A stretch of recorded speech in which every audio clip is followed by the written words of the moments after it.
देखिए यहाँ एक क्वेश्चन है, मनुष्य के पाचन तंत्र का नामांकन चित्र बनाइए। ये क्वेश्चन बहुत बार एग्जाम में बार-बार रिपीट हुआ है, आप देख सकते हैं 2012, 2016, 18, 19, 20 यानी कि लगातार ये क्वेश्चन पूछा गया है, जिससे आप इससे पाचन तंत्र के हिसाब से एक नया क्वेश्चन आपको बोर्ड एग्जाम में मिल ही जाएगा। चलो एक्सप्लेन करके बच्चे ने इतने अच्छे से फिगर बनाए, इससे हम आपको अच्छे से समझाते हैं।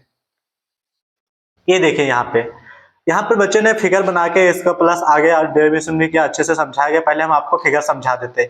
ये देखिए यहाँ बना है मुख द्वार। मुख द्वार होता है जो हमारा मुख है, जिसे हम खाना खाते हैं, हमारा मुख द्वार होता है। पहले भोजन यहाँ पर बेस्ट करता है, उसके बाद जो जिह्वा होती है यानी कि जीभ होता है, ये भोजन में लार को मिक्स कर देता है और मिक्स करके ये भोजन को आगे की तरफ ढकेल देगा। और भोजन ग्रासनी है, देखिए यहाँ ग्रासनी बनाई गई, ये वाली नली जो होती है ग्रासनी, इस रास्ते से भोजन ग्रासनी के रास्ते आता है पेट में, जिसे हम बोलते हैं अमाशय।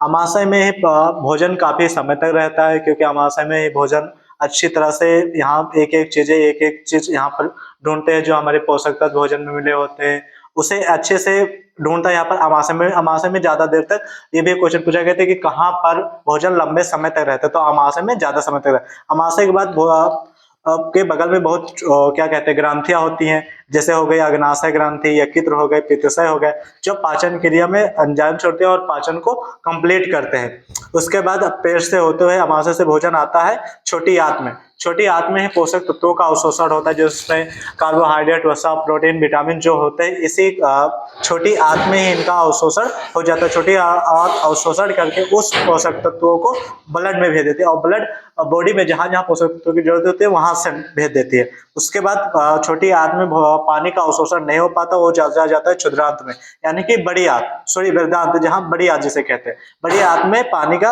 एब्जॉर्प्शन यानी कि अवशोषण हो जाता है। यहाँ देखिए एक अंग बनाया गया जिसे हम कहते हैं अपेंडिक्स।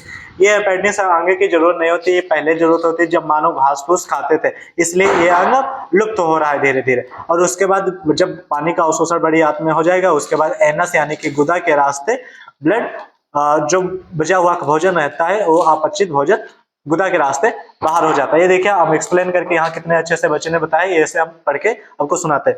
लिखा है जब भोजन आमाशय में जाता है तो वह क्षुद्रांत की अग्रभाग ग्रहणी में जाता है, वहां से भोजन अग्नाशय तथा पित्ताशय में जाकर पाचित हो जाता है।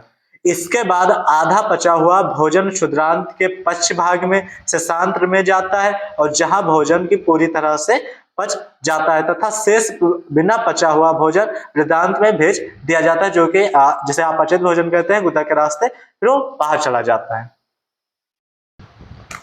जैसे आपको एक क्वेश्चन आता है, अगर आप डायफ्राम उसका फिगर बनाकर अगर उस चीज को एक्सप्लेन करते हैं तो आपको पूरा नंबर मिलने की संभावना ज्यादातर रहती है। इसलिए अगर किसी चीज का आपको फिगर आता है, इमेज आता है, तो उस इमेज को बना के एक्सप्लेन करेंगे तो आपको पूरा नंबर मिलेगा।